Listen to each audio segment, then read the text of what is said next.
Florida story making national headlines this week, potentially the most sweeping change to property taxes in state history. Just 48 hours into the special session on property taxes, lawmakers approved a proposed constitutional amendment to raise the homestead exemption by $100,000 next year. The goal is to eventually eliminate non-school property taxes on primary homes. Florida voters will need to approve it in the midterm election by at least 60% in favor. Our panel has a lot to say on what passing it could mean for local services, and so we want to begin right off the bat with Mike and with Bob. Your thoughts? I'm going to defer to Mike first. They always defer to the tax collector. That's it, yeah. Well, they write badly about you in the Bible. So bless you, bless you. I will tell you that, this is going to help some of the little guy and gal. It really is. I mean, I wish they would have implemented it where it would be over a period of maybe 5 or 10 years. But to all of a sudden, in 48 hours, they're telling the people of Florida, they're telling the governments of Florida, cities and counties, by the way, if this passes, you're going to be cutting your budget significantly. In Hillsborough County, you're looking at $450 million cut in revenue. Pinellas County, about $225 million. In Pasco County, about $250 million. These are less dollars that we'll be collecting and giving to those counties and cities. And so people say, well, that's great. That's great, my taxes are going to go down. That's wonderful. If you want to do that, please understand the impact. There's a trickle-down effect. Right. We're talking that budgets are going to have to be cut. Law enforcement's going to get less money. Your parks and rec departments are going to get less money. Fire and rescue is going to get less money. This will have a huge impact on every agency in the county and in the cities. Before I get to Bob, what are the numbers? Your office was crunching the numbers on the impacts in Pasco County. What are some of the numbers that you can share with us? I can only tell you that Pasco County will see, when that hits $250,000 exemption, Pasco County will see about $250 million in less revenue. But it's also important to understand, I brought my tax bill with me. And on that tax bill, and I encourage everyone, look at your tax bill, see what's on there. There are important programs on there. There are bond issues. There's debt on that tax bill that has to be paid. In Pasco County, we have bonds on there that have to be paid that are building a new jail.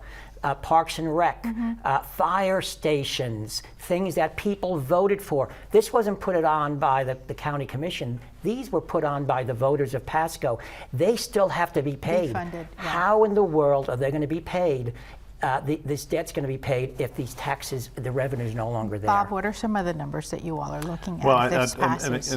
the Senator has really, I think, spoken to a lot of the unknowns, which is probably more questions than answers at this point as a result, or what may result going forward. But when it goes to $250,000, if it should, it's in the neighborhood of $480 million, and that's based on 2025 tax roll. And the other thing that's important for folks, as the Senator spoke to, is that we kind of focus on the Hillsborough County, City of Tampa, Temple Terrace, Plant City, but there's all these other taxing authorities that rely, and in some cases, on a much higher proportion of property taxes.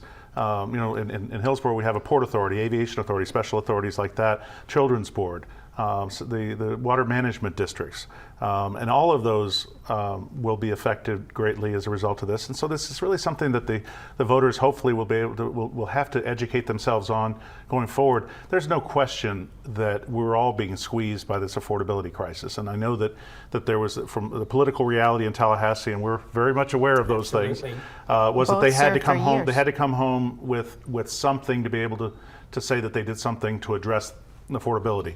That doesn't change a lot of the other things: insurance, cost of groceries, gas, those other affordability things. But at least they're able to come home and say, well, this is something for the little guy. It's going to end up being a decision between our own individual self and long-term what it means, because this is a fundamental change in how we fund services or not able to fund services throughout the state. And Florida is not the only one grappling with this issue. Florida is one of 13 different states in the U.S. that are really looking at either reducing property taxes, eliminating them altogether, or maybe adding new exemptions? You know what's great about Florida? You don't have a state income tax. These other states that are having issues, they probably have a state income tax. We enjoy not having one, and we can never have one because you can't have it because the Constitution says we can't have them, which is great. But it's important. Again, people need to understand how we're going to pay these services that they're getting right now. Senior services. We have a senior services program in Pasco County. How is that going to be hit? You know, mosquito control. People think, oh, mosquito control.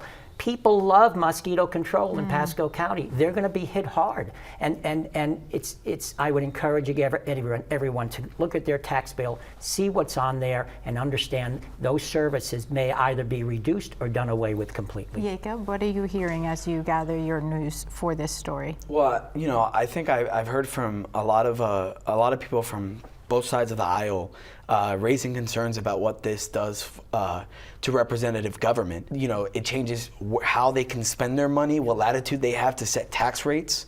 You know, and these are a lot of different things that people have brought up and that could have like a large impact. You know, a lot of people see this as massive preemption. You know, the state seizing a lot of power in eliminating these property taxes.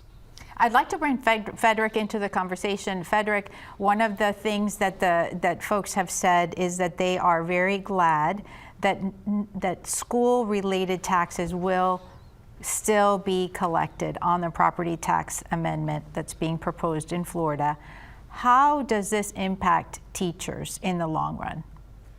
Yeah, well, listen, thank you for having me, and I appreciate that, and I appreciate all of the other panelists for their issues of concern. But let me tell you, this is the proverbial nose under the tent, right? There is an exemption this year for these public schools, and so we are happy about that, but it does not solve the problem of the funding for our public schools when you continue to you know, take in less money and then you push out more money under a voucher system or a scholarship program for kids, you know, so that they can go out to our these other schools, the charters, the privates, the pro-Qs, and that kind of thing.